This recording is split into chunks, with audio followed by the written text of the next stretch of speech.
ગીર સોમનાથથી સમાચાર મળ્યા છે કે જિલ્લામાં કોંગ્રેસ પ્રમુખ અને કાર્યકરો દ્વારા રેલી કાઢી સૂત્રોચ્ચાર સાથે જિલ્લા ભાજપ કાર્યાલય પહોંચવામાં આવ્યું હતું। આ દરમિયાન પૂર્વ ધારાસભ્ય પૂંજાભાઈ વંશે ભાજપ સરકાર પર આકરા પ્રહારો કરતા કહ્યું કે સરકાર સત્તાનો દુરુપયોગ કરી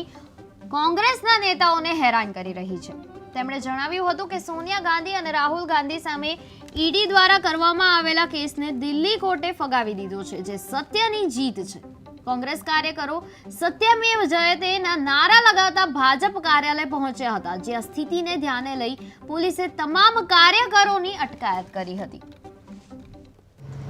પૂજાભાઈ વંશ પૂર્વ ધારાસભ્ય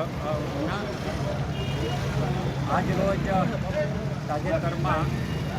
દિલ્હી કોર્ટ દ્વારા સોનિયા ગાંધી અને રાહુલ ગાંધીની સામે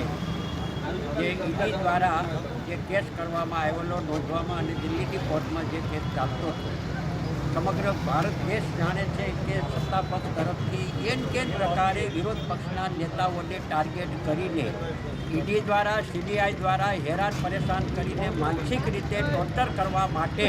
અને એમને પ્રેશર અને દબાવવા માટે થઈને ઈડીનો ઉપયોગ અને સીબીઆઈનો ગેરઉપયોગ જે ન્યાયિક સંસ્થાઓ છે, બંધારણીય જે સંસ્થાઓ છે એનો ગેરઉપયોગ કરીને વિરોધ પક્ષના નેતાઓને ટાર્ગેટ કરીને જે હેરાન કરવામાં આવતા હતા અને છેલ્લા 6 વર્ષથી નેશનલ હેરાન કેસ જે ચાલતો હતો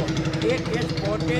જે જજમેન્ટ આપ્યું છે એમાં જણાવ્યું છે કે આ કેસ બનતો જ નથી અને આખો કેસ છે એ